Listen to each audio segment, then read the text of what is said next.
আমাদের স্টপেজ এসে গেছে। আম্মা আমি টিপ দিব। বাচ্চারা পারে। আজকে তুমি প্রেস করতে চাও? হুম। আচ্ছা শোনা, ঠিক আছে।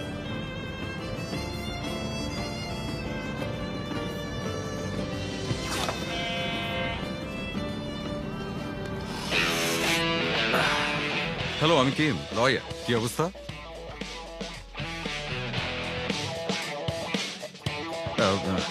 আমি কিম জং, এটা আমার কার্ড। আচ্ছা, এগুলো নিয়ে আমি আবার কোনো বিপদে পড়ে যাব না তো? আরে কি এটা? ওয়াও। হুম।